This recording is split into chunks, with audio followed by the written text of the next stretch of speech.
Welcome to the Wolverine Digest podcast, the best spot for objective and authentic coverage of Michigan athletics. If you want open dialogue, honest opinions, and in-depth coverage of the maize and blue, this is the podcast for you. And now, here's your host, Brandon Brown, joined as always by Chris Breiler. I was going to start by saying go blue. Good evening, everybody, on a Wednesday night. Feeling good.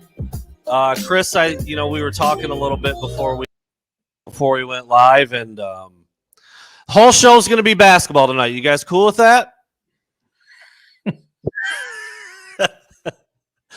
All basketball, wall to wall, Wolverines hoops. If you're not interested, please leave, and Chris and I will call it a night. No, it's kind of funny. Like, the basketball season did start. They played last night. They won the game by quite a bit against a pretty decent team, actually. But it was, Chris and I have talked about this before. When basketball kind of gets going, when football season is still happening, it's like, are they really even, like, they're playing basketball right now? Like, what is that? And now with all the scandal stuff, like the scandal stuff has done that to football, and then you throw basketball in the mix with it, and it's like, yeah, I don't even know what basketball is. So anyway, the basketball team did win last night. For those of you who watched it, I was encouraged. I don't know. That's about all I'm going to say about it. I'm not going to take a deep dive. It's Fan-Led Wednesday. Some more things happened today with the case. More weird stuff. Me and Chris were talking about it. I'm like, I don't really feel like anything happened today, did it? He's like, what the hell are you talking about? But that's kind of where I'm at. I'm just ready for like some finality. I'm ready for some closure. I don't know, man. I know. Yeah, so right there, the quorum stuff, the LLC stuff, this is a little weird. Stallion's name gets brought back up. The university has a very lengthy response to the Big Ten, but still no decision. I don't know, dude. I'm more out. Take it away, Chris. I mean, you kept running notes on this thing. I'm assuming that's kind of what you're checking over there. No, I feel like, obviously part of what we do is staying up to date on this stuff. And I do think that there's some significant things that came out today. I mean, obviously, you had Michigan in a position where they had 48 hours to respond to the Big Ten, and they issued a pretty forceful response today. It was a 10-page response that was put together, and haven't read through the whole thing, but I've seen bits and pieces of it. And, what was included in it was pretty much everything that we had been told would be included in Michigan's response, which was, I think they're daring Tony Petitti to do something. I think that they are, it seems pretty certain that Michigan is confident that they have enough in their pocket that if the Big Ten and Commissioner Tony Petitti decide to act and hand down some sort of premature punishment and set some sort of precedent, that Michigan's ready for a full legal battle. And it's going to be a legal battle that's going to include evidence against other programs that is really going to put this entire conference in a not so good light. So they're daring Petitti to act at this point. I think it's put him in a really tough spot. I think he's handled this pretty poorly from the beginning. I understand that it's his first year as commissioner, but it would have been very easy to come out right from the get-go and say, look, there's an NCAA investigation. We're going to defer to the NCAA here. We're going to wait until we get all the facts before we do anything. That's not really what he did. He got on a conference call with a bunch of coaches who obviously wanted to see Michigan's, season derailed, see the Wolverines punished, see Jim Harbaugh punished. Then he did the same thing with athletic directors around the conference who echoed those same sentiments. And basically he was pushed into a corner by people who want to see action on Michigan. And now he's in a spot where Michigan has, to use the phrase, they've lawyered up. They're ready for a legal fight, and they're daring Commissioner Petitti to do something about it. And it sounds like, we're nearing the end point here where some sort of punishment could be issued in the near future. But at the end of the day, if you look at Michigan's letter, this is they're acknowledging that this is a dangerous precedent, that the evidence provided is shaky at best. And oh, by the way, there's also evidence that other programs within the conference are doing the same thing. So if you're going to dish out a punishment and you're going to rush to punish now, you better be prepared to do that for several other teams within the conference. That's the part that I was going to speak on, and I'm not standing up for Tony Petitti. I don't know him from a chair across the room. I don't care at all about his, what he's dealing with or what he's personally going through. But he's in a rough spot. He was bullied, but like you said, by the other coaches and by the athletic directors, basically bullied to do something. And now, if he does something to Michigan, he's basically got to do something to everyone else because of the evidence that Michigan has provided and some of the other things that have come to light. It's just like it's a really lose-lose kind of situation for him. I mean, if he doesn't punish Michigan, then he's got 13 other coaches, universities, and athletic directors upset with him. If he punishes Michigan, now Michigan's upset with him. And then, oh, by the way, here's some more stuff that you can go ahead and deal with. And we would expect a punishment on them all too, as soon as possible, just like you did with us. It's like, it's a bad situation for everybody. It's just not good. It's not good for the conference. I mean, Michigan is arguably the biggest brand in the entire conference. Ohio State right up there. And now Ohio State is being directly linked to this other deal where they were helping Purdue out ahead of the Big Ten champion. It's all bad. And, whether it ends up being, suggested suspension for Jim Harbaugh, I've heard several. I was listening to the radio today at various times. I was reading different articles, and I never really thought of it this way, but the idea of trying to suspend Jim Harbaugh on like Thursday or Friday of a game week is like not cool. Like nobody's on board with that approach. But that's kind of where we are in terms of the timing of this thing right now. And then if it's not, then he's going to potentially miss the Ohio State game at the end of the year. It's just, I mean, I saw somebody say it. It's the most cliche term you could use right now, but it is a shit show out there with the Big Ten and Tony Petitti and all the coaches and the athletic directors.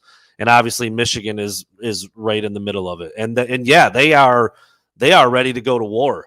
And it's probably this way at every school, but I would think Michigan's got some pretty good people when it comes to fighting things in a legal setting, just based on the kind of folk that go to Michigan and have that kind of background. So it's been a mess. I mean, like, there's a ton of people who are like, can we just talk Penn State? Let's just talk about the game. But it's hard when you've got this kind of stuff going on that could have such a major impact on what happens for the rest of the year. I have a burning question about that later. I don't know if we'll get to those or not.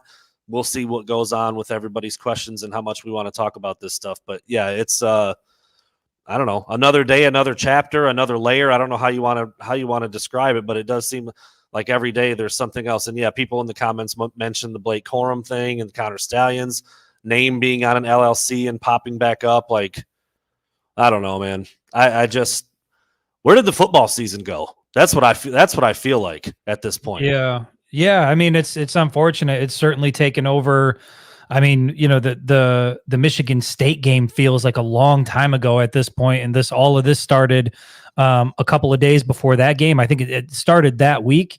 But it is, I've said it multiple times. It's taken the oxygen out of the room. It's taken a lot of the joy out of the football season, and now it's become more about beating the conference, beating the NCAA, beating the allegations, and how many wild twists and turns have this, the whole thing taken from, I remember finding out first when it was like, okay, Connor Stalions had purchased tickets to, more than 30 games. I was like, holy shit, that's kind of crazy, Yeah. And then think about all that we've heard since then, how minimal that sounds. We went to, disguises on the sidelines and LLCs and a vacuum cleaning business and like all this weird shit. All the while, there has been a case building within the Big Ten to potentially act prematurely.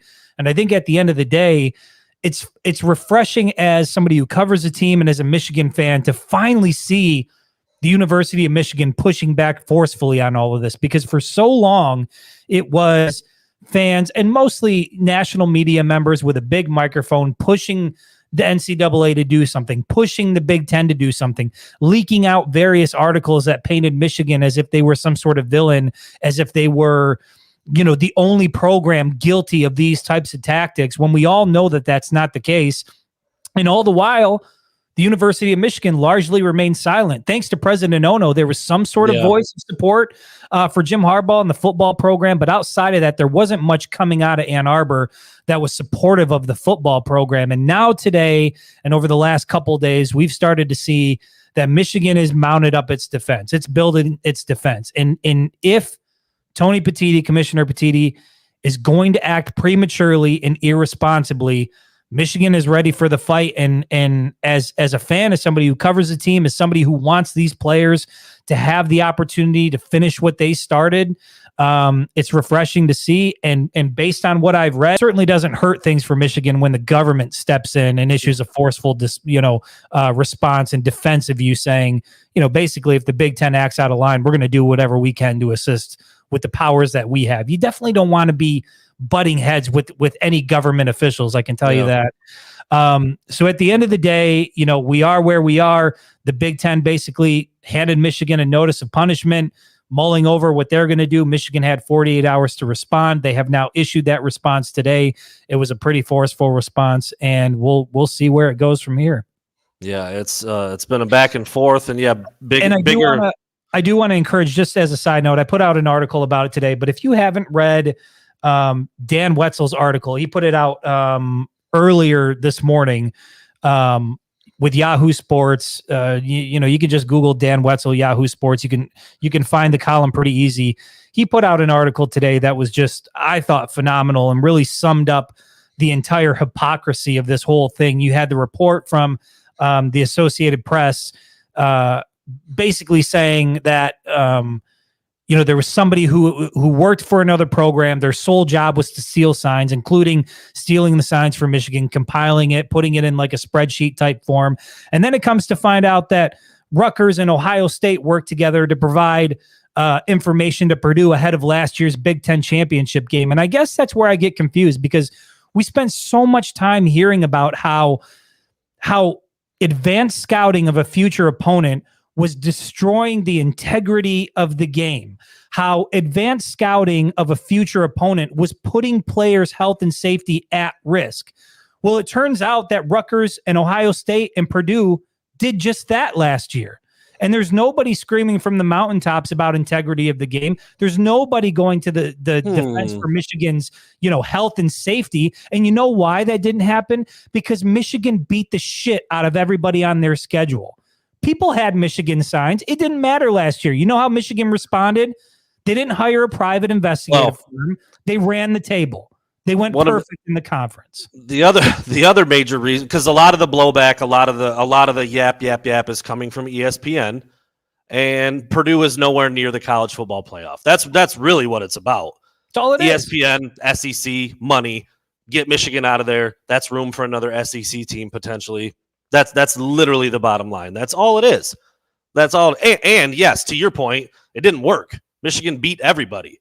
They didn't lose until the playoffs. So, I mean, there's a couple different ways to look at this, why it's being delivered and handled and portrayed the way that it is. I know somebody, maybe it was Scott Bell. I know a lot of Michigan fans follow him, whether he's your cup of tea or not.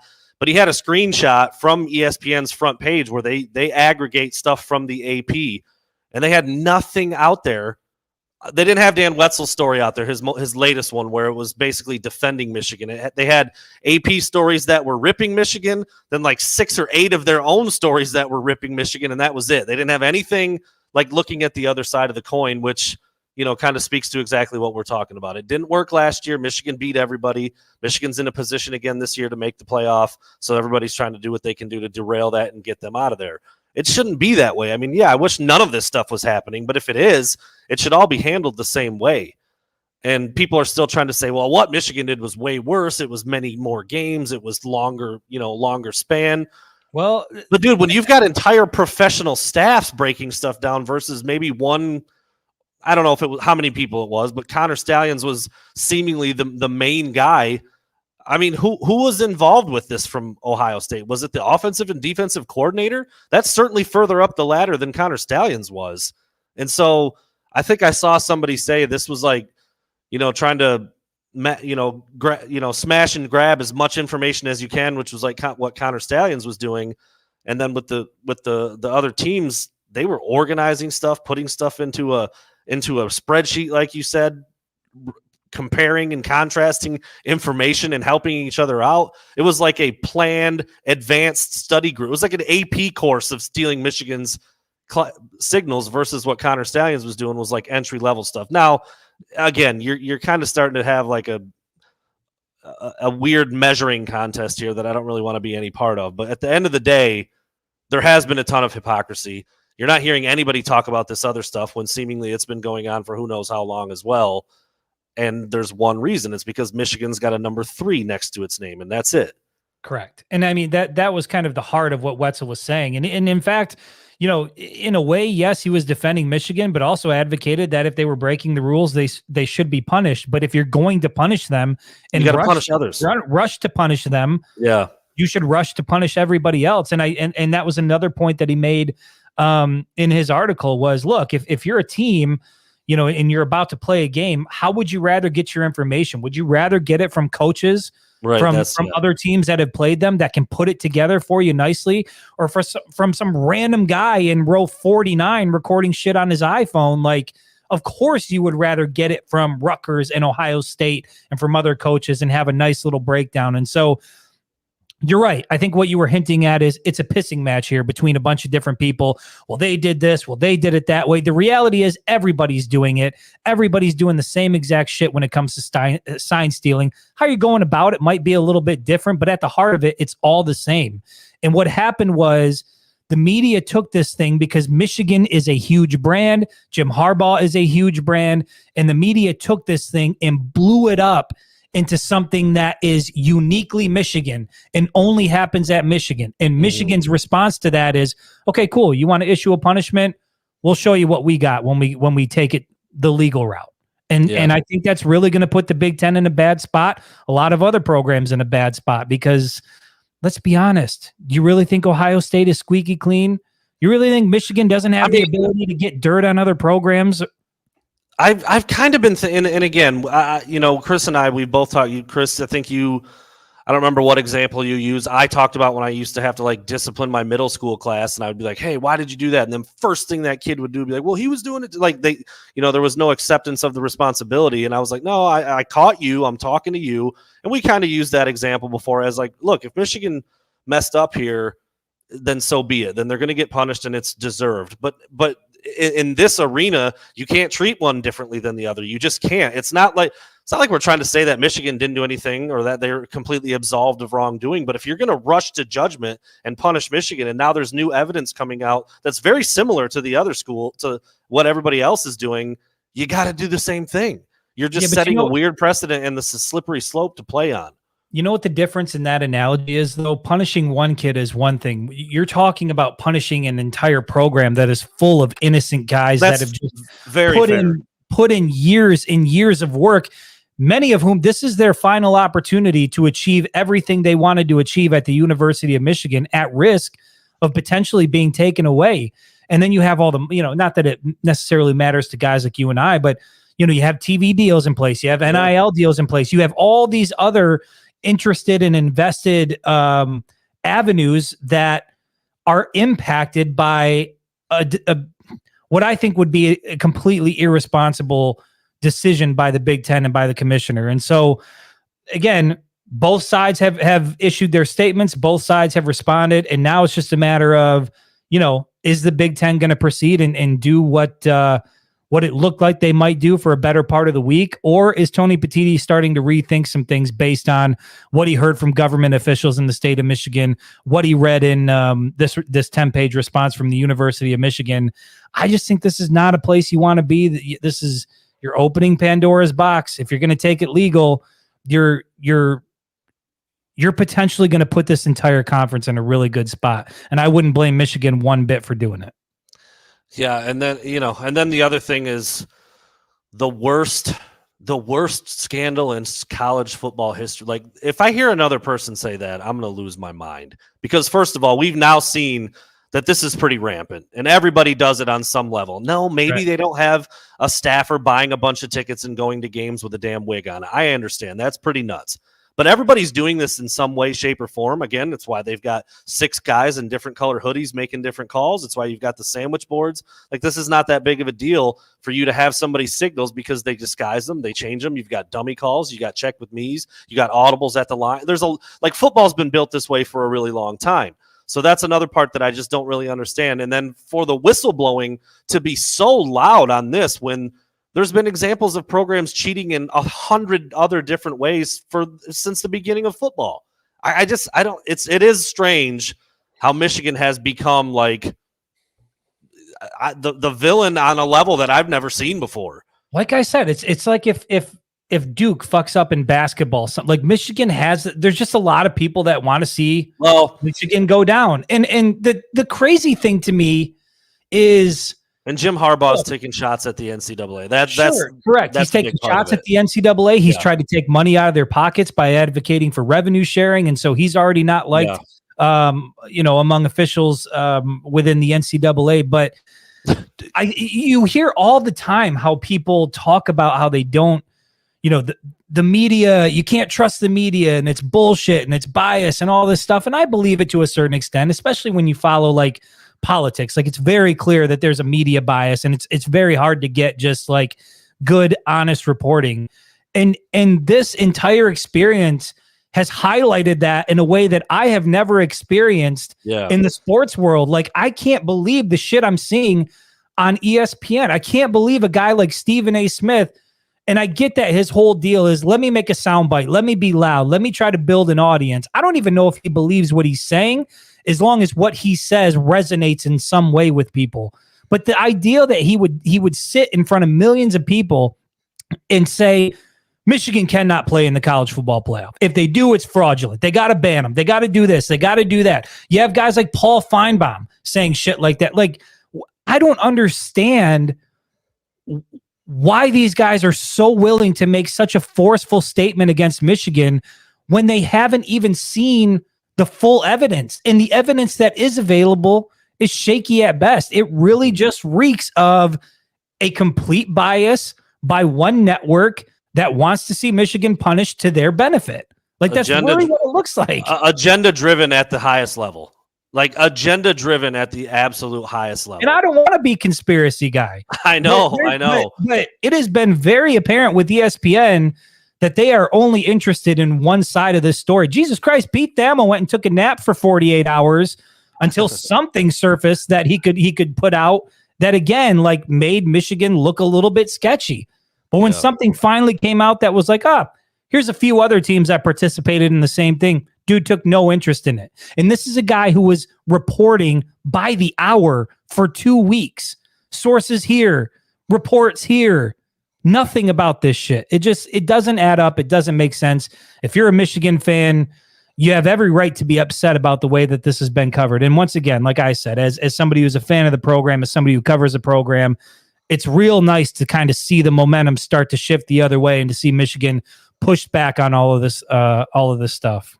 Yeah, and now, I mean, everybody who's watching us hates him, and we've talked about him before. But Valenti today, I mean, he just kept saying, "Oh, you cheated. Hey, you cheated. Yeah, you cheated." He just kept throwing that out there, and I'm what else is he going to talk about? The basketball team that he loves is shit. The football team that he loves is shit. What else is he going to talk about? I understand, but he's got nothing to gain. He's got nothing to gain, right? From Michigan going down. That guy becomes more and more of a clown by the day. It's embarrassing. Anybody out there that listens to 97.1 The Ticket, I used to love that show. Used to love listening to Valenti back and forth on the way to work. But again, like, it's like what you said, like the platform that these guys have, and they're just blurting. Like, Rico Beard insinuated that Mozzie Smith last year could have been on his way to commit a mass shooting. Correct. I mean, this is the type of shit that we're dealing with. Correct. Yeah. Hell yeah. How about them Spartans, by the way? Watch that game too. Great win. What? Oh, they did not an opening season win? Nah, lost to James Madison in overtime. But yeah, so anyway, well, we're 25 minutes in, Chris. I'll give you this an option here. Do we want to jump into burning questions? I have 3 burning questions that are kind of related to everything we're talking about now anyway, and then a couple about Penn State. And I'm not sure what you came up with, or if you've got them, or if I mean, this stuff isn't going to go away. It's not like we're just going to shut it off and talk only about the on-field stuff. But I do have a couple questions in my burning questions about this topic that we've been on. So I feel like we're not leaving it behind. I don't know. Do you want to jump into yours? Do you have? Oh, I did want to do this. We had a couple super chats real quick. Nick, Yeah, let's get thank to you. that. This is just some support. Yeah, it's been up and down for the fans and Chris and I and everybody who's covering Michigan, all the media people. It's been hard to keep up with. It's been annoying to track. It's been all of those things, but you got to do it. It is the front and center of pretty much the whole sports world right now. I mean, I don't think that's inaccurate to say. So obviously we've got to talk about it and it's going to be there. But thank you for that support. We do appreciate that. And yeah, Gary, exactly. Same thing I said. ESPN very clearly has an SEC money-based interest in what they're doing, and Michigan damages that. So they're taking every possible chance they can to, try to derail what Michigan's doing on the field with all of this other stuff. I mean, it's like, dude, ESPN, and it's a stupid hypothetical because they're in bed with them. It's even worse now because the Big Ten is not even on ESPN network at all. So they've always been SEC biased, but now it's way worse because the Big Ten has bailed on that network. Did anybody ever want to do a deep dive and just take a small look at the recruiting practices at any one of the SEC programs? Is that not cheating? I mean, dude, I used to cover recruiting. I heard some wild shit about what those programs were doing. But that's what I'm saying. Like, just stop. Like this stuff, it just like everybody knows that stuff is going on, and it's not. It's right, and for everybody that the expected response from rival fan bases, but even people in the media, and even just like casual college football fans, if those people even exist. It's one of the great things about college football is that I don't think you can be a casual. Like when you're invested, you're invested. But poke around some SEC programs. Go poke around Columbus a little bit. Go look and see what's happening out at USC. Like, do we really want to live in a world where we're just hiring private investigators now to dig into programs? I mean, is that what you want college football to become? Because if that's the case, if you think that your favorite program out there is on the up and up and does everything right and has done everything right for years, all it's going to take is one PI firm to take a particular interest in what you do and what you have done to put you in this spotlight. So I really think everybody just, they circle like sharks, man. Like everybody just wants to latch onto this. And you said it before, like it's the biggest scandal ever in college athletics. It's not. It's literally no different than what everybody else does. Maybe Stalions had his own method, but again, like you have actual programs and staff colluding with other staff to give other programs advanced knowledge of other teams' signs. Like it's the same exact shit.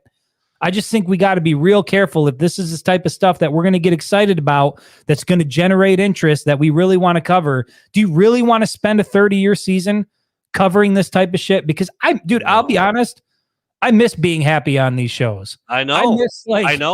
I miss talking football. I miss, talking JJ as a Heisman Trophy candidate. I miss talking about Blake Corum leading the nation in touchdowns. I miss, national championship hunt and a huge matchup this weekend between number 3 and number 10. Like we're 30 minutes in and haven't even touched on it. We've had most of our segments over the last 2 weeks just fall by the wayside because we've just been rambling about this. And I realize we could make the choice not to, but you can't. Randall. I did take a couple. It's not helping. Yeah.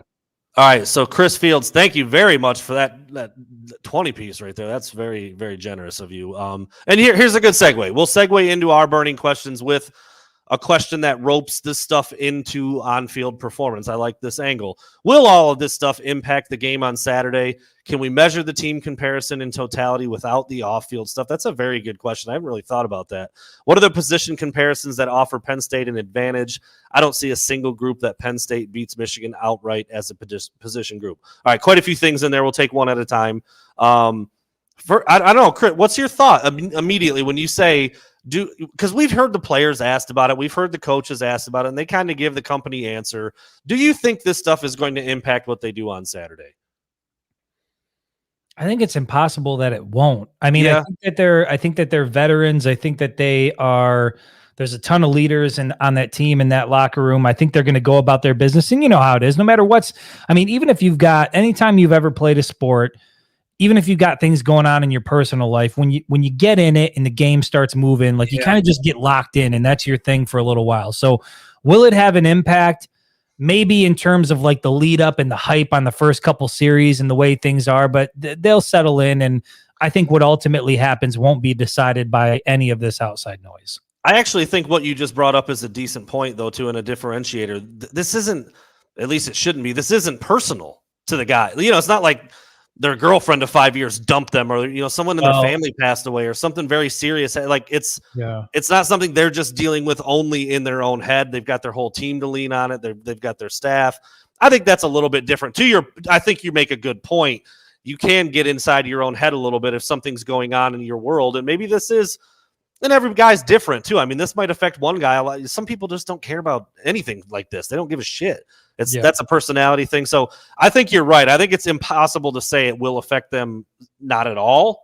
But I think once you get going, you're at midway of the first quarter, second quarter, halftime. Like I don't think they're thinking about it shit. much. If anything, you listen to Zach Zinner, if you listen to Jalen Harrell, like they're embracing it. They're totally fine playing the villain role. Fine. You think we cheated? You think we can't win without this low-level staffer who is, running a vacuum business on the side? You think that's what we're all about? Okay, cool. We'll see you Saturday.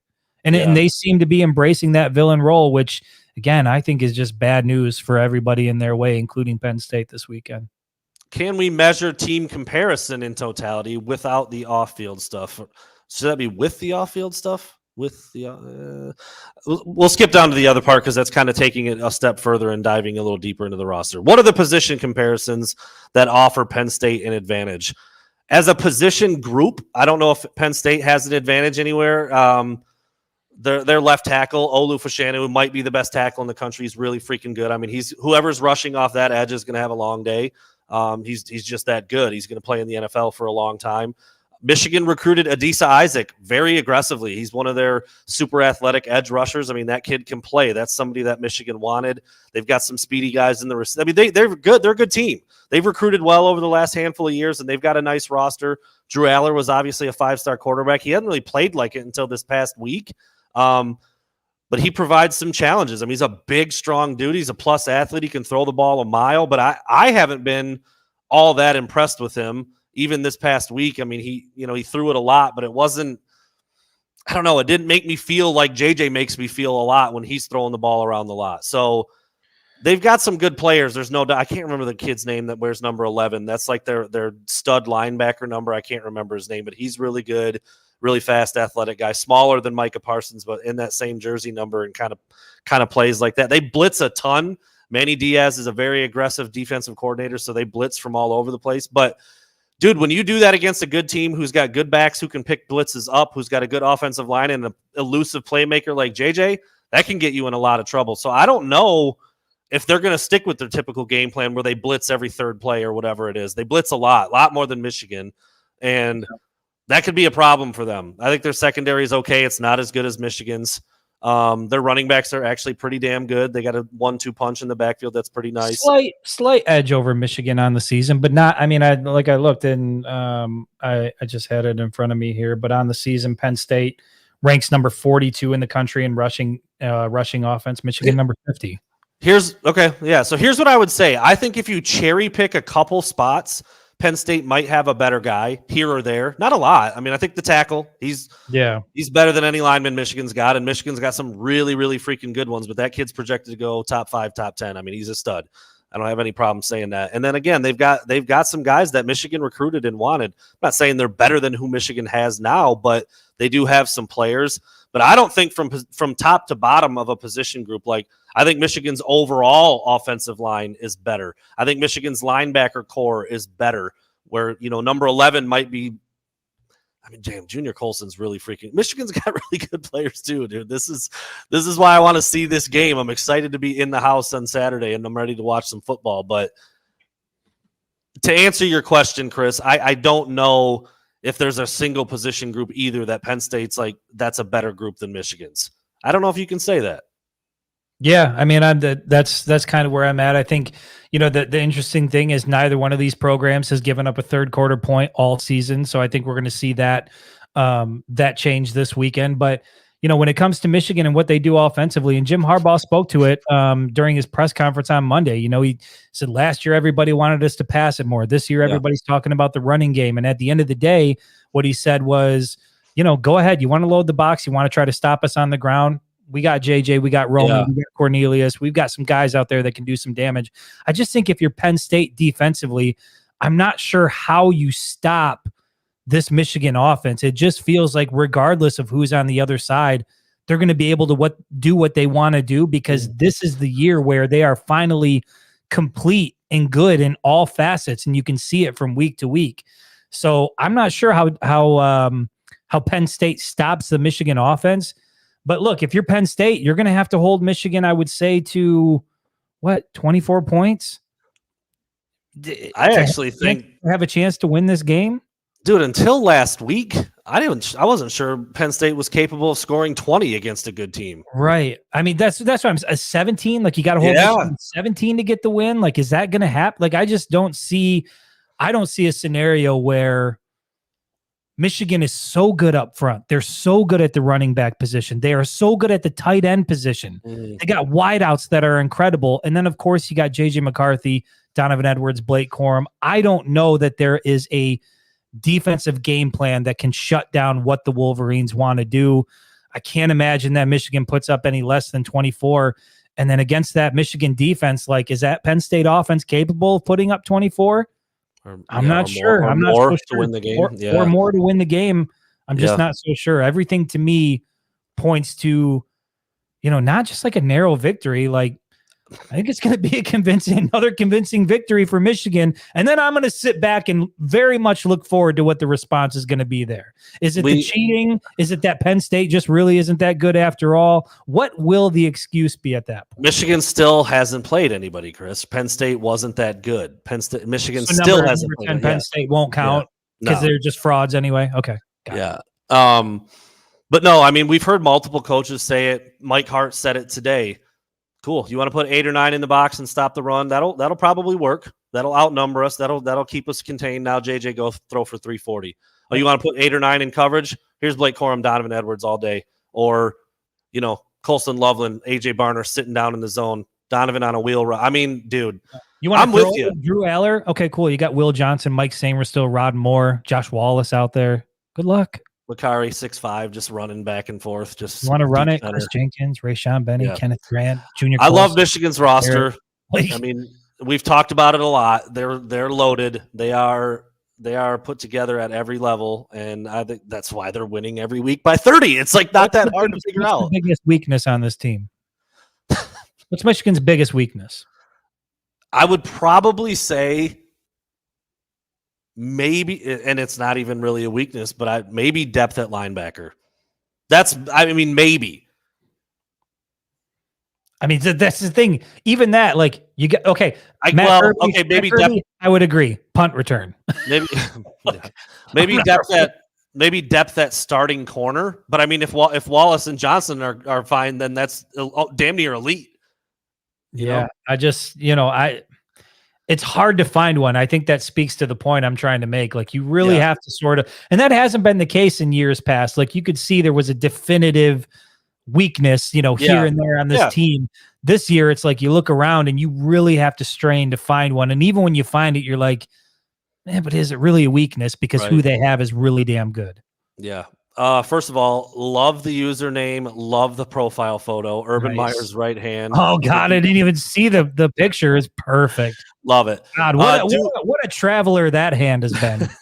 Oh man, a lot of miles on that hand. If that thing could talk, if that hand could talk, folks. Can we just get Urban Meyer's right hand on the show? I'd like to interview it. Do we think that College Game Day, obviously an ESPN ran program, will be on campus 11/20? That's obviously Michigan. I tell you what. I've been thinking about this a lot, and I think the city of Ann Arbor, the University of Michigan, should do everything they can to keep that show from coming to town on that day. That has been an absolute shit show, and if it were up to me, if I had any pull within the city or within the university, there ain't a chance that College Game Day would be on site for that game. Cover it from your couches. Those who stay will be suspects, cheaters. I cannot believe Reese Davis said that, dude. What is going on with that dude? My boy. I love Reese, dude. And to answer the question, what will the reception be? I think if they do set up and you go down there on game day, you'll find out pretty quickly. They're not welcome. And I'll say this too, and it actually has nothing to do with any of this sign stealing or how this has been covered. I'm completely over Pat McAfee. Over him. Yeah. Yep. Same. I'm over him. The tank top, the haircut, bullshit. Yeah. The sausage color. I'm over him, dude. I'm done with him. And he talks so much. He never on his own show, like the Pat McAfee show. I actually tried to watch it a little while back, and I was like, bro, shut up. I know this is your show, but oh my God. Are you going for a world record to try to get as much dialogue in there as you can? And then he's got all these jabrones on there that I'm like, who the hell are they? Screw that guy. Don't talk to him. I'm over it. I'm over it. But in a big way. That seems to be like, that's like taking a page out of the Stephen A. book. Like be loud, be controversial a little bit in what you say. It's like, it's a big clown show. Everybody's trying to outdo, like, dude, cheaters and best and those who stay will be suspects. Like, how you even get to a point where you say something like that in front of millions of people? Like, I just think I never viewed Reese Davis that way. I know, dude. I love Reese, man. Right. Like, he was one of my favorite components of College Game Day. And what that show has become, what that network has become, I think is extremely disappointing as a college football fan. Yeah. Yes, I agree. Like, feel bad for Herb Street, feel bad for Desmond Howard. Like, I mean, just have, you know what? It would be a perfect opportunity to have Desmond Howard and Kirk Herbstreit just do their own little solo show there. Desmond Howard he's a slap and I love him for it. I don't give a shit. Big Phoenix energy. I could do without whatever, dude. He's goated. I mean, dude can say and do whatever he wants. That's beside the point. On a microphone is a different. I don't know. Dez his shtick is a little much, even as a Michigan guy. He can do and like, say whatever he wants. You understand? I don't understand. I don't understand. Heisman Trophy. He wore 21. Michigan legend. He can say and do whatever the hell he wants. Nobody gives a shit about Pat McAfee. Yeah, I agree. Get Reese Davis out of there. Bring back Chris Fowler. I'm fine with that. Yeah, I'll make that trade. Whew. Oh boy. All right. Well, those are the. I think I did throw this one up. Thank you, Shane. Quick little donation just to put a funny quote up there. We'll take it. Bunch of bums. Yeah. So appreciate that. Do you want to do burning questions for 20 minutes or so here? You got them? Yeah, we can do it. I don't have any, but I'm sure I can come up with some off the top of my head. All right. I'll get us started. Then I'll let you think a little bit. You can mull while you're freestyling a little bit. Yeah. I had a couple yesterday. I didn't think we'd get to them, so I finished them up today. And well, here we go. Number one, Chris. Again, I have some questions tied back into everything we've been talking about. Here's the first one. Will Jim Harbaugh coach every game in 2023? Yes. Okay. Yes, he will. Because even if the Big Ten tries to do something, Michigan's already made it clear that they're going to take legal action, and I think that's going to slow up the process. So Jim Harbaugh will coach the remainder of the season. I think so too. I just think like there's too many like hoops and hurdles and red tape to pass through before it would ever be like implemented. Like, even if they say we want this, like, they can rebuttal, they can go back. Yeah, the legal side, which looks like is coming if things get even messier. So yeah, I would say he's going to be standing there all season. Throw another one out there for AJ Cooper. Drew Aller gets overwhelmed by the Michigan defense, just like Ohio State. I think that like he does not have the poise and the patience and the coolness back there that JJ McCarthy does. He's folded under pressure, made some bad throws. He gets a little panicky. He's not nearly as mobile, not nearly as athletic. I'm with you. I think that's going to be a big problem for him. Big problem for him, but I am curious. And I mean, these are two, former 5-star recruits. I mean, I think this is the marquee matchup that you want to see, Aller versus McCarthy. I'm curious, Who do you think finishes with more passing yards on Saturday? Is it McCarthy or Aller? I'm going JJ. I think Penn State's defense is actually good enough to stifle Michigan's offense, running game. I'm not so convinced about their secondary. And I think the way we've seen Roman Wilson get open, the way we've seen Donovan Edwards has come alive a little bit in the passing game here as of late. Colston, I said earlier today, I was on Jamie's show, I see a big tight end day. I think A.J. Barner and Colston Loveland are going to eat. I don't know if it's going to be, off the play action or if they're going to be, sitting down in zones or just finding open space that's vacated from Diaz blitzing because he does it a lot. I think it's going to be a big tight end day, and I think JJ is going to hit a couple big throws. So I will go JJ probably by a lot. I think it might be by a decent amount, actually. Yeah, I mean, you can see that Aller definitely is talented, but he's clunky in the pocket. And I think that Michigan defensive front is going to cause a lot of issues. Yeah. I think he's going to force the ball quite a bit, probably going to lead to some turnovers by guys who are opportunistic like Mike Sainristil and Will Johnson. I just think J.J. McCarthy is going to carve him up on Saturday. I think he's going to be locked in. I think, we talked about how much do we think this stuff is going to have an impact on the game. I think be in a positive. I think his mentality going in is to make a bold statement on Saturday. And by the way, you've even got some Yahoo reporter, not for Yahoo Sports, Yahoo as in the type of person he is. I think he writes for like the Indianapolis Star, some shit like this, advocating that J.J. McCarthy be removed from Heisman conversation altogether because of what's going on with the Michigan football program. I just think J.J. McCarthy is, I think they're ready for a big time matchup like this against a ranked opponent. This is, it's hard to get up for Purdue during a night game. No matter what you do, people are going to be like, well, didn't fucking matter anyway. This is a time where they get to face a legitimate opponent in that opponent's building, much like they did last year against Ohio State. We saw how that turned out. I think we're going to see something similar this weekend. Like JJ and those guys are sitting there looking at each other like, bro, we get to play in the whole game probably this week? Like the whole, like all 4 quarters? Yeah, sign me up for that. I mean, that's rival building, 100,000 plus, like the villain. Yeah, I think so. Chris, I don't know how you're going to answer this, but that's why I want to throw it to you. I don't know if you're going to put a number on it, percentage, or just spill whatever thoughts you're having.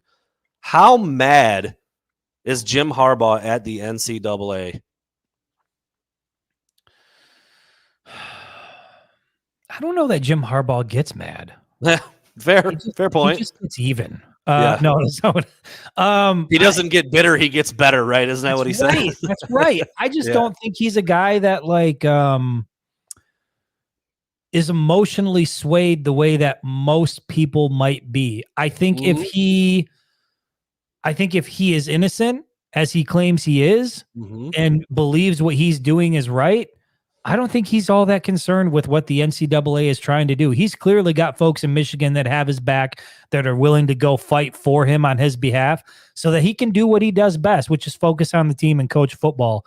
And so I wouldn't be surprised at all if, Harbaugh goes to the podium and he's asked a bunch of questions about it, but then he goes home and he sits back and, watches the History Channel and is, ancient aliens learning about the pyramids. I don't know what he's doing, but I don't think he's tuned into this, and I don't think it's having any sort of impact on him. Yeah, I kind of go back and forth on this one because I agree with you wholeheartedly. I'm not sure he gets rattled. I don't really know if he cares all that much what people think about him in any capacity. But he does take his opportunities to take some shots when they're there.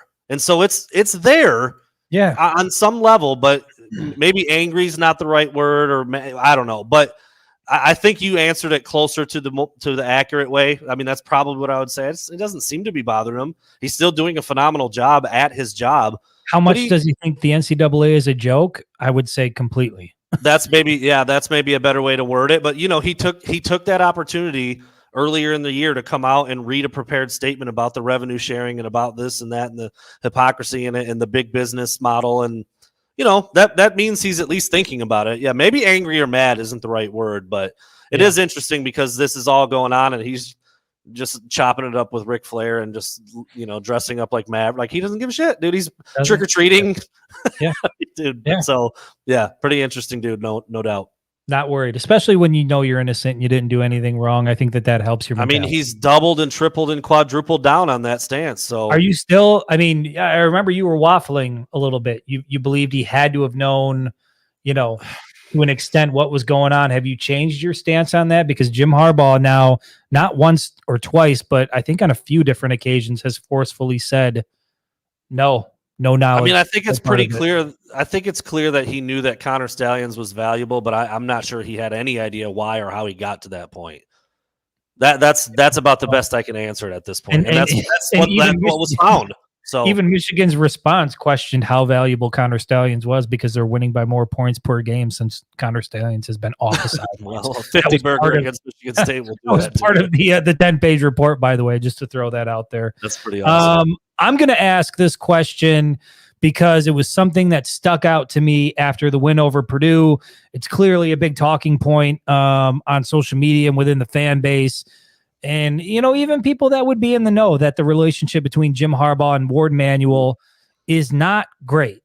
And I think that is, there's probably no better evidence than Ward Manuel's complete and total silence over the last 2 weeks when, the university president has to take the lead and say, we back our guys, we support our guys, and go to fight for their guys. So with that being said, it sounds like not only is the University of Michigan willing to fight for Jim Harbaugh in this football program, but that a contract extension is still very much on the table and something that they're looking to get done. My question to you is, does Ward Manuel return next year in his role as athletic director? I wish I knew a little bit more about how that works. I feel like I feel like I don't know.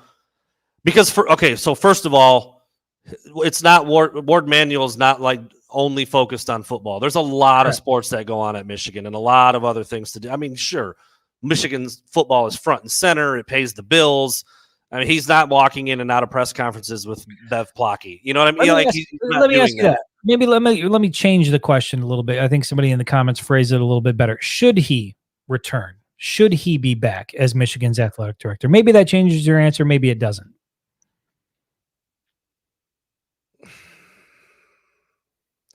I just feel like I just don't know what he's doing. I don't know what he's doing. He just stands there. He won't answer questions. No comment from him. No statement from him. No posing for pictures with him. It's like Ono doing those things. Do presidents even really do that? That seems, I love the guy for it. I'm glad he's involved the way he is. He seems to be a pretty powerful piece of everything that's going on right now, but I don't really we talked about it when we were walking out of the game the other day. Dude, I've heard Gene Smith talk 1,000 times, and I don't even pay attention to Ohio State.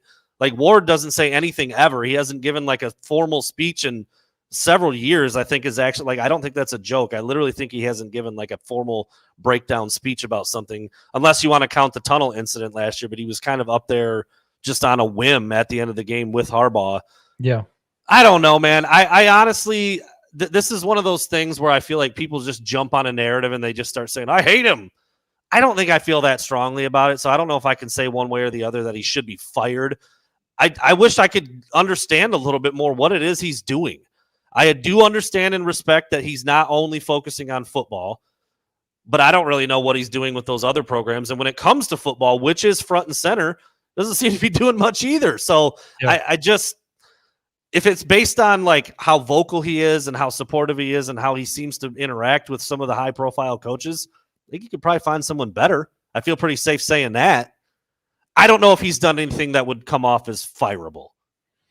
I just don't know enough. Yeah, it's kind of a cop out, but I really feel that way. No, I think it's a fair statement. That if you were more of a Stephen A. Smith, you'd be pounding the table saying fire his ass and, right. Go on a litany of reasons why. I think it's fair to say that none of us really, unless you're in that building, part of the institution, working with him, you really don't know all the ins and outs of that relationship. But I will say, from an outsider's perspective, as somebody who does cover the football program, as somebody who does pay attention surface level to some other things happening in the athletics around the university, I think what you said was pretty spot on. I think they could find somebody much better suited for that role. And yeah. I base that largely on the fact that every time I thought Ward Manuel has had an opportunity to step up and be vocal and be supportive, he's taken that opportunity to pass instead. And that was never more evident than when, after the Purdue game, he came walking into the room, for some odd reason, needed to be in the press conference room standing there, which I'm not sure why. Everybody in the press pool walked over to him, and he made it very clear, I'm not here to answer questions. I will not be answering questions. And you know who did answer questions? Jim Harbaugh. He sat up on the press conference table and took questions. And I just think, again, every time Ward Manuel has had an opportunity to like go to bat for his coach, go to bat for the football program, he has passed on that opportunity. And I think they can find somebody that would be, I mean, Jesus, we've referenced Santa multiple times. I'd be lying if I said I pay attention to what presidents at other universities are doing, but I have personally seen Ono on the sidelines multiple times, throwing football into the crowds, visiting different sporting events around, issuing, forceful statements to the Big Ten, going to bat for his programs and his coaches. Just haven't seen a lot of that from Ward. Yeah, I think given the fact that I cover the team, I think it would be irresponsible of myself if I was just like, fire him. Like I don't feel comfortable saying that. It's like, I mean, you see it in like politics. Somebody says like, I hate that guy, and someone next, yeah, me too. It just does that. I feel like that's what a lot of people do with Ward Manuel. Give me 3 reasons why he should be fired. People are like, I don't know. They can't, but they know it's like the popular thing. So anyway, that's what I would say. Yeah. And would we both agree? We're pretty confident that he could be better. No question. Okay. So and the quote, I threw it up there while you were talking, just to kind of that he was. Who was it? Said the same thing we were saying. This was it. Your average fan. I like this comment. Definitely not fireable, but he's 100% replaceable. Yeah, you don't want to be 100% replaceable. And so I feel like that's a pretty good way to put it. If you're Michigan and you're leaders in best and this that, like, I don't know if that guy's doing that kind of work. Michigan have a better president in place right now? That I don't know. I don't think so. Yeah, that I don't think so. Shane, thank you for the big donation. And yeah, I guess I'm not even on the show. Chris, you're killing it. Love the rant. Spot on. Love your quote. We expect better.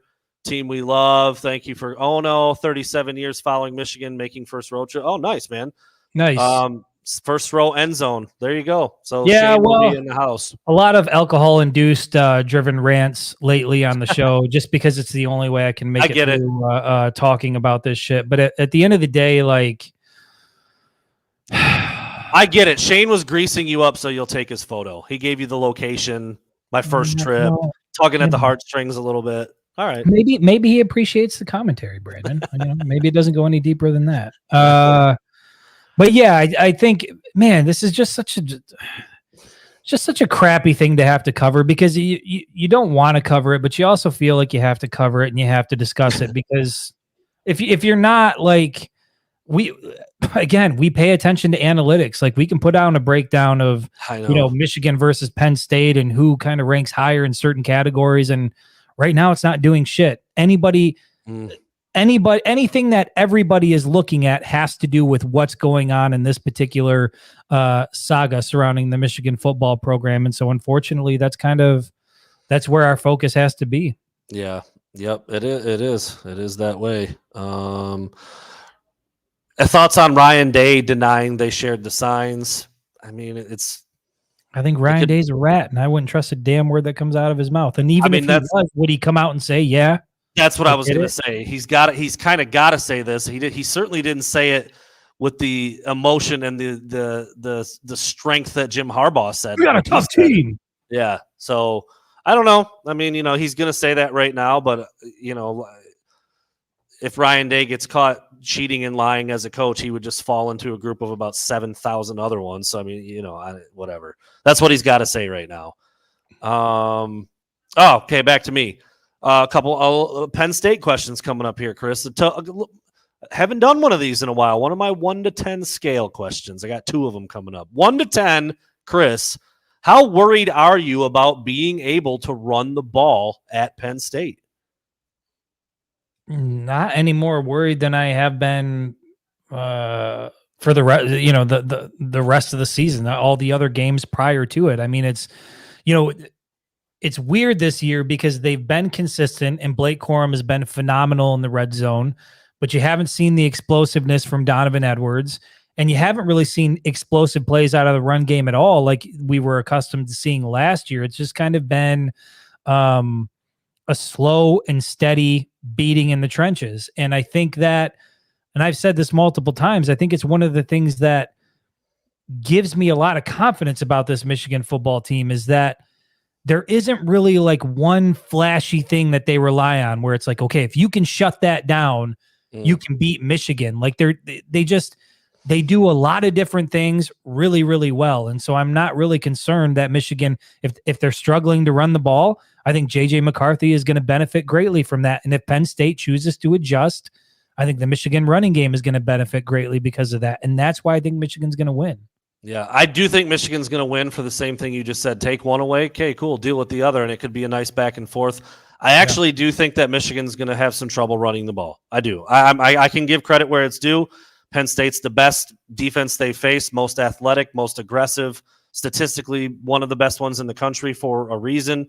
And I think they're going to struggle. I mean, they other teams that are nowhere near as talented as Penn State have contained Michigan to a degree, much more than last year anyway. Yeah, inside the 5, chalk it up. 2's getting in the end zone. I mean, like that's been an automatic.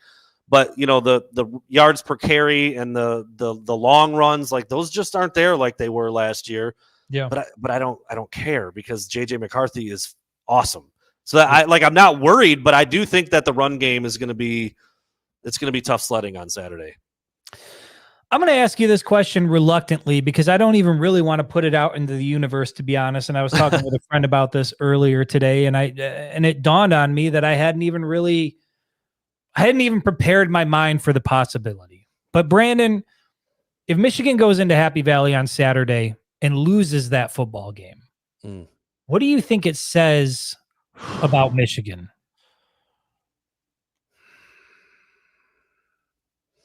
I'll tell you what. It's certainly not going to say what every dickhead out there is going to say it says. Because, it is going to be, if that happens, oh, dude, I don't even want to think about it. I mean, we thought it was rough these last couple weeks. I might just close the laptop and walk away and go on vacation. I'm serious, dude. I'm serious. It might need to be a break for a minute because the way we've had to discuss this and talk about it and cover it for the last 2 weeks, after Michigan won 49-0 and 41-13, if they end up losing to the first team that's got a pulse, which is how a lot of people see it. Oh, dude, it'll be painful. It'll be painful. It'll be annoying. It'll be. I mean, think of any word you want. It's going to be bad, and I don't want any part of it. I just flat out, but. That's to be expected. If the tables were turned, I'd do the same thing. I would. If it was Ohio State or Notre Dame or Penn State or Michigan, I'd do the same thing. Yeah. Am I alone in that? I mean, people out there, like, have you even mentally prepared yourself for that possibility, or has it not even been something that, I mean, earlier in the year, even preseason, I was like, I pointed to this game repeatedly and said, this is the game Michigan will lose because I didn't think they were going to have another perfect back-to-back run the table Big Ten season. But as the season went on and I watched the way Michigan continued to be dominant, and then I see Penn State go a full 4 quarters against Indiana in Happy Valley, I see some cracks in Penn State, and they don't look like the juggernaut I thought they were going to be this year. So mentally, I haven't even prepared myself for it. I'm just curious, like, you can see it out in the comments, like, hell no, I can't grasp it. Nope. Prepared? Absolutely not. I don't think there is any preparation for it. I've thought it. Because it is a good team on the road, but I feel pretty good about Michigan winning. I do. If I was Chris, I almost just said if I was a betting man.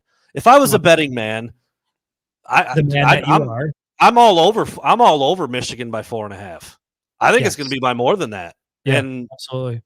So have I thought it? Yeah. Have I prepared for it? No. Am I going to prepare for it? No, I'm not. I'm going to be in Happy Valley Saturday night just crying with alcohol in my system. I don't know, dude. I don't know what's going to happen. I don't want to even go there in my head. Yeah. I think that really emphasizes, like, we know that all games are important, especially when you get into November and when you're in the playoff hunt, but the importance of this one, and we'll get to the importance of Ohio State at a later time. You can devote a whole show to that. Right. But the importance of this Penn State game just feels so much more important than certainly any of the games over the last 2 years, which Michigan has won. This one just feels like an absolute, you cannot go out and lose this football game. And I think a large part of that has to do with the narrative surrounding the program, which is not only do you have the cheating allegations out there, but you also have the ongoing narrative that Michigan hasn't played anybody, soft schedule, wait till they play an actual ranked team. And if you do that and you go out and you put yourself in that situation and you don't take care of business, all the narrative surrounding the program, for as bad as it's been over the last 2 weeks, is going to get significantly worse. Yeah. Yeah, I don't even want to think. You're right. Don't put it out there. Don't even put it in the universe. I'm knocking on wood. I'm knocking on wood over here. All right, so here's the other half of my last 1 through 10 question. I said 1 through 10.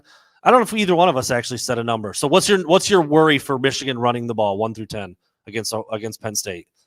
My worry level 3. I'm not really okay. I'm putting it at like an 8, meaning I think Penn State's going to commit to shutting it down, and I think they're going to have some success. But question number 4, 1 through 10, how confident are you in JJ McCarthy making them pay for that? 10. Yeah. He's so goddamn good. Yeah. And I'm at the people that try to downplay his talents, I think it's easy to do if you're a casual Michigan, you're looking at the stat sheet after a Saturday and you're like, oh, cool, he threw for 300 yards, didn't throw for a touchdown. Or you're comparing it against like a Michael Penix or a Caleb Williams. Like, yeah, you might be one of those people that are like, he's not very good. Watch him on Saturday. Oof. Watch the way he plays. Watch the way he reads a defense. Watch the way he moves within the pocket. And I know he had some bad throws last Saturday, but watch how goddamn accurate he is. He makes NFL throws multiple times every single game. That kid is a straight up assassin with the football. I have no doubt that if Penn State commits to shutting down the run, he's going to carve him up. By the way, did you see the red flag that I saw with Caleb Williams after they lost? Not the crying thing. I'm totally cool with crying and emotions, losing a big game. He was with his family. Yeah, in the press conference. No, I'm fine with that. In the press conference afterwards, when they said, what are your thoughts right now? This was a very big game. This probably essentially eliminated you from blah, blah, blah, blah, blah. He said, I just want to go home and cuddle with my dog and watch a show. Yeah. I was like, JJ McCarthy would never, ever utter some pansy ass shit like that. That was the weakest, softest thing. And then he went into some other things and said some other stuff because he was like, oh, I think he realized like that wasn't a good look. And then he went back and said it again, though. His body language, the way he was standing, I'm like, dude, that's all the stuff that makes a quarterback fail at the next level when they're not good out of the gate.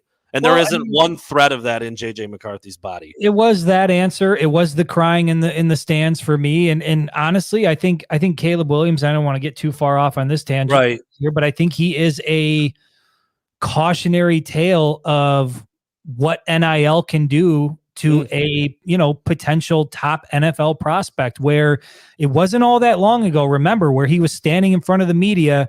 It was after they lost to maybe Notre Dame. And he said something again, here's another thing JJ McCarthy would never do. He said something to the effect of, everybody wants to be, and he looked down at his shoes and said, like, be in these size 12s. Everybody wants to be in my shoes. And was very cocky and cavalier. But then you see him crying on the sidelines, talking about snuggling his dog. He's doing Wendy's commercials or whatever other bullshit he's doing. I just think this guy, California got to him. The NIL dollars got to him, and he may be taken highly in the draft. But yeah, certainly, I think there are some red flags when it comes to Caleb Williams. Oh, he's going number 1. I mean, there's no question. So? Yeah, it's already a done deal. I think we'll see. If not, it'll be Drake May, which I haven't watched much of him, but he there's just been some things that I've seen, and I'm like, dude. I'm like, what would I do if JJ did that up at the mic? That would be insane. Like I couldn't even fathom that kind of response or body language or approach. You think Caleb Williams is a franchise quarterback? A guy I would franchise around? Well, this is where it's a slippery slope and why dudes miss on stuff like this. Talent wise, yes, I do. But quarterback's got to be so much up here. And I question that in a major way after some. You going to coach veteran guys with your nails painted like that? Well, I'm just not sure. I'm not sure he is number 1. We'll see. Drake paints his nails. Yeah, but he's 40. He's not leading a group of he's not a late warrior. 30-year-old offensive linemen who aren't trying to tolerate any bullshit. Fair enough. All right, last one for Last you. one for me. I think, right? Last one for me. So I'm going to ask. Let's get it back to the positive side here. I asked you what happens. What does it say about Michigan if they go out and lose on Saturday? What does it say about Michigan if they go out and win? And not only win, but it looks eerily similar to what we've seen out of them for the first 9 weeks. Yeah. What does that say about this Michigan football team? A nice little comfortable 18, 20-point win over Penn State in their own building. It says what I've said all along, that like, okay, Stallions was down there doing some weirdo shit. They were doing something, whatever. I just don't think it's that big of a deal. I don't think it gives you so much of an advantage that you suddenly become this juggernaut. I just don't. And Exhibit A and B, 49-0 in East Lansing, 41-13 at home against Purdue. How do you explain it? If it's such a big deal that you're talking about the death penalty, remove them from playoff contention, kick JJ off the Heisman ballot, you think they would, the gap would just be just right down to nothing. You know, I put up a story earlier this week about Colin Cowherd saying why Jim Harbaugh has had success. He said everybody's pointing to, look at, they only got good during this sign stealing thing. That's the only time they got good. No, they got good when he got a quarterback, just like in San Diego, just like at Stanford when he got Andrew Luck, just like at San Francisco when he had Alex Smith and Colin Kaepernick, and just like at Michigan when he got J.J. McCarthy. And, I mean, Cade McNamara was damn good on that team for that team. The formula worked with Cade McNamara at quarterback. But now it's clearly at another level with JJ, and it's the same formula that he's had everywhere he's been. He takes a team over, he establishes his culture, they get physical, they run the ball, they crush on defense, and then they get a badass quarterback that brings it all together. It's happened at every place he's been. So I went off on a little bit of a tangent there, but I think that's what I said. After those 2 games, that I'm like, wow, weird. Those last 2 games since the cheating thing look exactly like every other game they've played. How strange. Yeah. I think that's what's going to happen. I don't think they're going to win by 30 because Penn State's a better team and it's on the road, but this is a 2-touchdown win, in my opinion. Yeah. Like, that's what I expect to see on Saturday. Yeah, that's where I'm at, and I'm not at my score prediction quite yet, but right. I do think this is going to be I know a lot of people think it's going to be a close battle, 4-quarter battle, and it could very well be that way. I mean, there would be honestly no surprise to see it go the distance. Penn State's certainly going to be up for that game, and you know that the Wolverines are going to be up for it as well. But for all the reasons we talked about, whether it's defensively for Michigan, offensively for Michigan, the different ways they can hurt you, the different facets of the game where they're just superior than their opponents, including Penn State, I think it's going to validate that all of this noise about Michigan only being successful because of a guy like Connor Stallions or what they were doing before is all bullshit. You go into Happy Valley, you beat the shit out of Penn State, you do it convincingly like you've done all season. To me, the narrative dies, at least as far as I'm concerned. Now, there's still going to be people out there that are going to push it and say that, oh, well, Michigan only knew that they only dominated Penn State because they also had advanced knowledge there. Like, it's not like Connor Stallion's work stopped once he got fired. Like, everybody in the building presumably still had notes and access to the information he had. Whether they knew how he got it is a different story. But I think if Michigan goes out and dominates and the College Football Playoff Committee holds true to what they've said, which means they're going to judge what happens on the field, the NCAA matter is separate altogether. I think it validates what guys like you and I already believe about this Michigan football team, which is they are quite possibly the most dominant team in college football. Yep. I mean, they've been talked about that way all year, and I think for a reason. You know, I mean, that's how it's looked. Last but certainly not least, Chris, it's too early. I'll admit it. It's too early to have this discussion, but is Jim Harbaugh going to be at Michigan next year? Well, that's already a different answer than you've been saying all year long, right? I mean, this stuff has changed your thought process then. Yes. I mean, yes, he'll be back. And and I think there's a couple reasons why. I don't think that the NFL opportunities that are going to be there are maybe as strong as they would have been in years past. He's about to turn 60. He's been in Ann Arbor for a while now. I mean, sorry to drop the F-bomb there, but he's been away from He's been away from the NFL for 10 years. Yeah. You know, and so I think he's got roots here in Ann Arbor, history with the program. I think this little beef that he's got with the NCAA, I think people think it's going to push him out of college football. I don't think he's done dealing with the NCAA. I think he's got some shit. He wants to see, keep turning it, keep cranking it, keep putting the heat on the NCAA. I think he wants to make some real change here at the collegiate level, and he wants to do it as head coach of the University of Michigan. I think he's back next year. I think they get a big extension signed, and I think he's in Michigan for the long haul. I'm leaning towards yes, but Bears Chargers. Keep an eye out. That's all I'll say. Yeah, no, I do think that I was much more on the other side of it the last 2 seasons. I'm like, dude, if he gets an offer, he's going. I mean, I felt that at my core. But then when it didn't happen with so many teams that seemed to, and I know I've said this a couple times. I'm not president of the Jim Harbaugh fan club, but there were several teams that hired a coach. I'm like, dude, Harbaugh's better than that guy. Why would they do that? I just didn't understand it. And he wasn't getting offers. And, lo and behold, he's back and he's done a phenomenal job at Michigan. But I just, at some point, I feel like one of these teams who just hired something like the Raiders just hired McDaniel a year or two ago. Like Harbaugh was up for that job.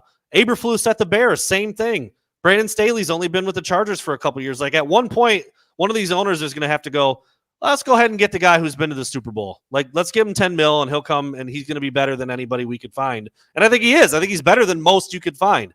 So I think it ultimately does come down to maybe how this season plays out.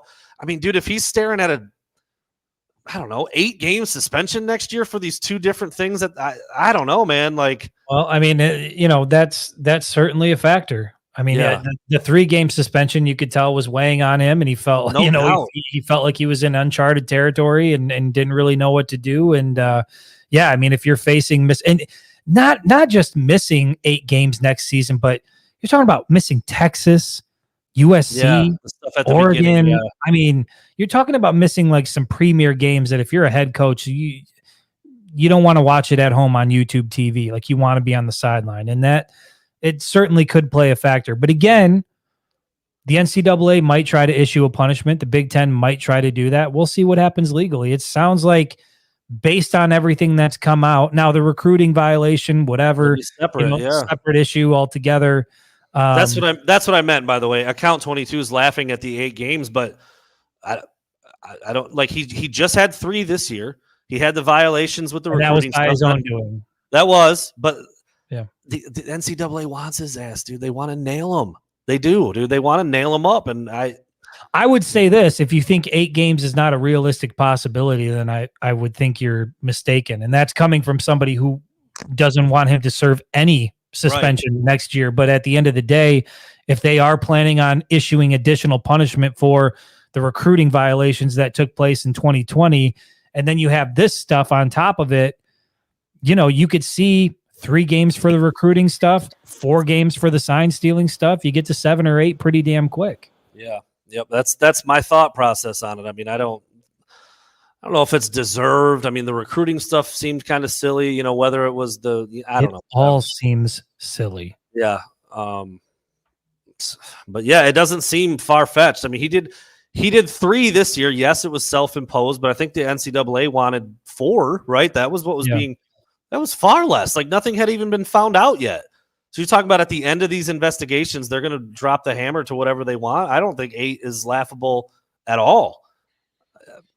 We'll see what that ends up looking like. And that could factor into, I mean, if he finds out by, spring ball that he's facing an 8-game suspension. Listen, no matter what happens after this year, just win the fucking national championship and I'll be okay. Just win it all. That's the only thing that can make any of this okay for me. Win it all. Beat Ohio State, win the conference, win it all. The Matt Weiss stuff, does that factor in at all? I mean, this is all while he's the head coach of his program. I don't know. Win it all. Oh, okie dokie. 2-handed. Thank you. One of my buddies screenshotted me going like this. Interesting. That's an interesting pose for me to be in. Thank you. Thank you, Zach Dunkley. That's Zach Dunkley. Address. No, I'm kidding. I won't do that. Everybody show up at his front porch and yell at him. But Ralph, you can do both. I'd rather beat OSU than win the Natty. Like, just do both. Just do both. Yeah, do both. There is no rather. Do both. All right. Well, Friday we will see. We are going to be traveling, but we should be settled by podcast time. Yeah, right? there's no doubt we'll be settled by podcast time. So plan on checking your boys out on Friday at 7, and then almost certainly a post game because it's big either way. Win loss, it's big. We'll be on to talk about it after the game on Saturday. But Friday 7:00, we'll be in the lovely state of Pennsylvania en route. Nickel Black will be blasting through the speakers. Nickel Black? Nickelback will be blasting through the speakers. I heard Nickel Black. Well, maybe because I was about to say blasting right after that. Okay. Black. Yeah. Anyway, I don't think we are taking Rosie. We debated. We did debate. But Decided against it. All right. We'll see you guys on Friday night, 7:00 from Pennsylvania.